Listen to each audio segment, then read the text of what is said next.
Newton 3. Belleza dinámica. Las leyes básicas de la mecánica newtoniana son leyes dinámicas, es decir, leyes sobre cómo cambian las cosas. Las leyes dinámicas son diferentes de las reglas de la geometría, o del tipo de leyes expuestas por Pitágoras y Platón, que describen objetos o relaciones particulares. Las leyes dinámicas nos invitan a extender nuestra búsqueda de la belleza.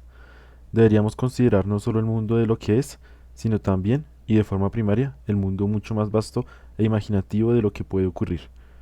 El mundo de la mecánica newtoniana es un mundo de posibilidades.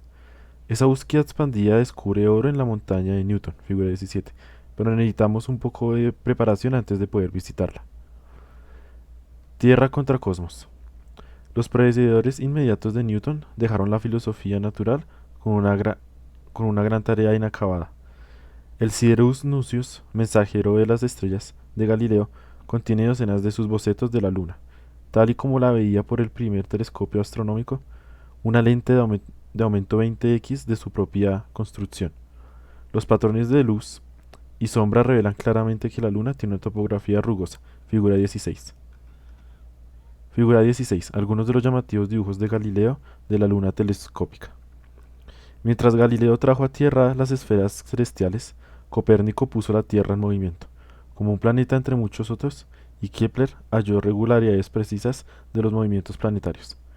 Aunque aquí no debemos preocuparnos de los detalles, voy a enumerar las tres leyes de Kepler, de forma que luego pueda suscitar dos puntos cruciales. 1. La órbita de un planeta es una elipse, con el Sol en un foco. 2. La línea que conecta un planeta al Sol barre áreas iguales en tiempos iguales. 3.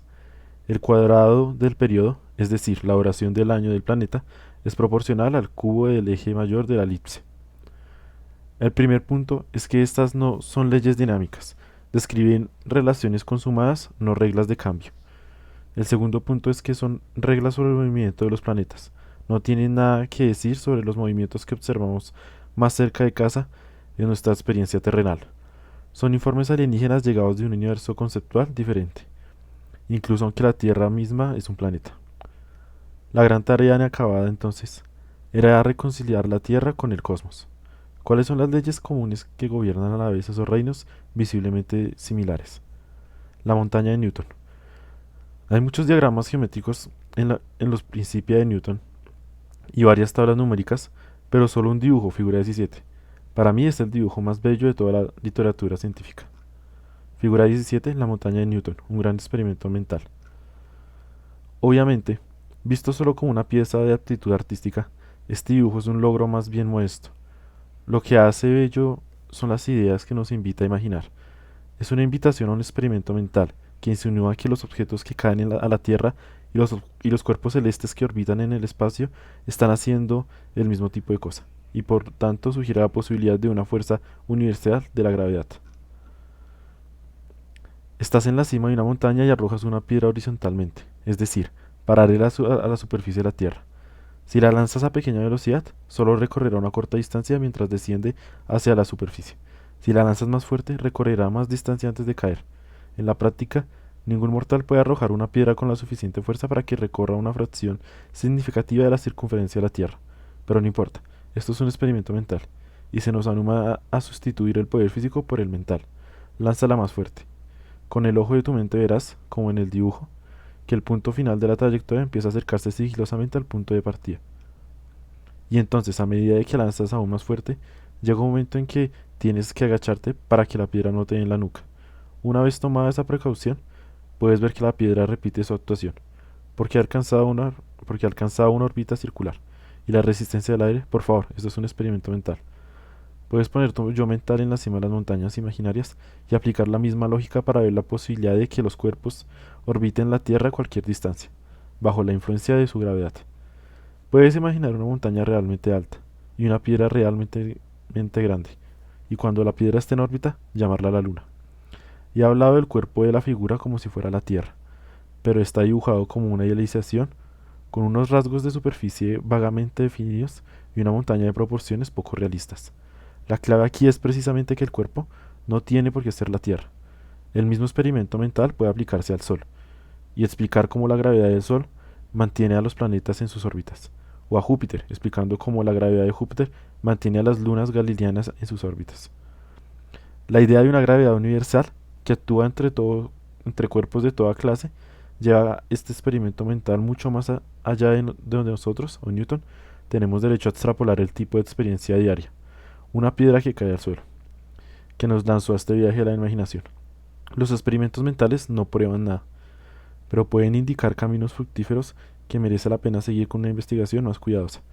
Si el resultado imaginado de un experimento mental parece lógico, eso es bueno. Si es bello, eso es aún mejor. Y si obtienes de él más de lo que pusiste, mejor que mejor. La montaña de Newton lo tiene todo.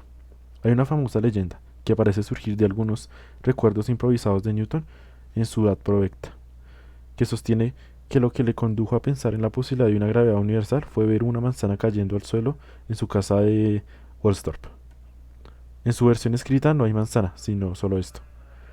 Empecé a pensar en la gravedad extendiéndose a la órbita de la Luna, y habiendo hallado cómo estimar la fuerza con que un cuerpo giraba dentro de una esfera, presiona la superficie de la esfera. De la regla de Kepler sobre los tiempos periódicos de los planetas, deduje que las fuerzas que mantienen los planetas en sus órbitas deben ser recíprocamente como los cuadrados de sus distancias a los centros sobre los que giran, y así comparé la fuerza requerida para mantener la Luna en su órbita con la fuerza de la gravedad en la superficie de la Tierra, y hallé que responden muy cerca.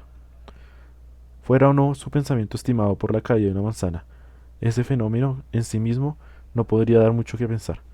Yo creo que lo que más probable es que algo parecido a la montaña de Newton fuera la percepción que convirtió la gravedad universal, para Newton, en una visión persuasiva. También creo que existe una trayectoria plausible que comienza con el pensamiento de la manzana como un destello de entendimiento y conduce al pensamiento de la montaña como su desarrollo. La idea es simple, pero muy bonita. Si, llegamos, si pensamos que la influencia de la Tierra se extiende a la esfera de la Luna mediante la gravedad, como una explicación de la órbita de la Luna.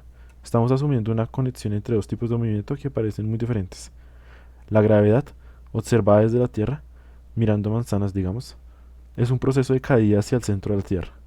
El movimiento de la Luna orbitando sobre la Tierra es, a primera vista, algo enteramente distinto. La clave del experimento mental de la montaña, sin embargo, es mostrar que el movimiento orbital es un proceso de caída constante, pero, desde el punto de vista de la piedra, hacia un objetivo móvil. Y se puede ver en el dibujo que, en cada punto de la órbita circular, la velocidad de la piedra es paralela a la superficie de la Tierra, es decir, es localmente horizontal, mientras que la curvatura de la órbita que va hacia adentro se va doblando hacia la superficie. Una vez que hemos visto, desde nuestro punto de vista en la cima de la montaña, que orbitar es una forma de caer, podemos conectar la Luna a la manzana. El tiempo como dimensión. Incluso los mejores experimentos mentales no prueban nada. Ante nosotros se abre un viaje que conduce desde la visión de la montaña de Newton al tipo de teoría matemática precisa al que él aspiraba. Es un viaje a través de una nueva dimensión, el tiempo, imaginado de nuevo. Las curvas en el dibujo de la montaña de Newton son trayectorias. Cada una es una colección de puntos ocupados por un cuerpo, nuestra piedra, a tiempos sucesivos. Ellas mismas no son, desde luego, cuerpos en el espacio, ni objetos físicos en ningún obvio sentido directo.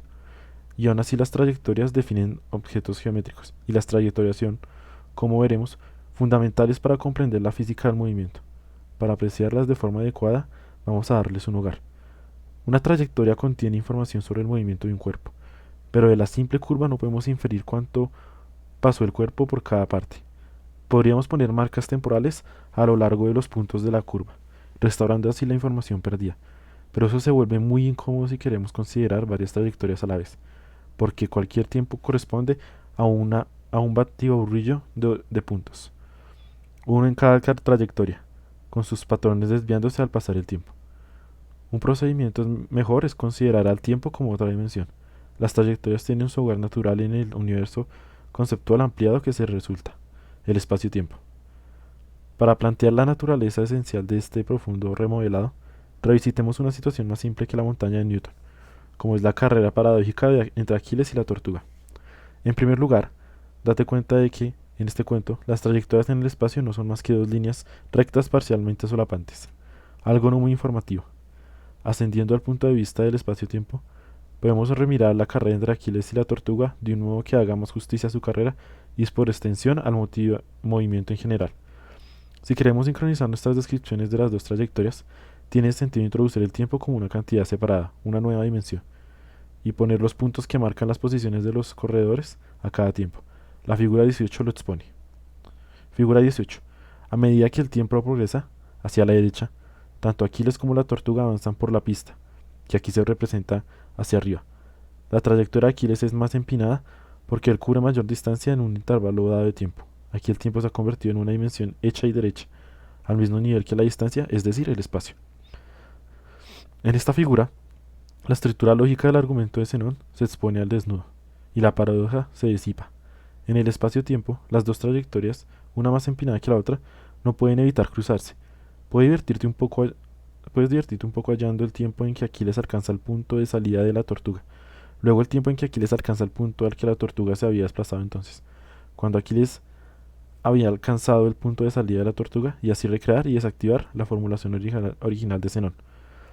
Si queremos volver a las trayectorias, en el sentido original, solo tenemos que proyectar las trayectorias espaciotemporales horizontalmente sobre el eje de las distancias, suprimiendo por tanto toda la información sobre el tiempo.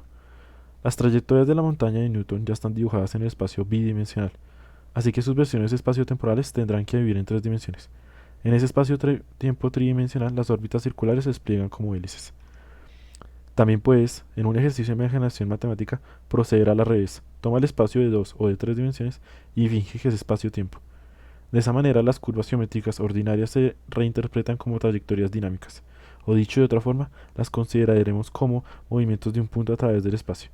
Newton desarrolla esa idea básica con gran profundidad. Para él, era la esencia conceptual de lo que hoy llamamos cálculo. Newton, que inventó esa materia, la llama método de fluxiones. Según este método, las curvas y otros objetos matemáticos no se consideran objetos completados, sino entidades construidas a lo largo del tiempo, mediante cambios suaves en sus componentes infinitesimales.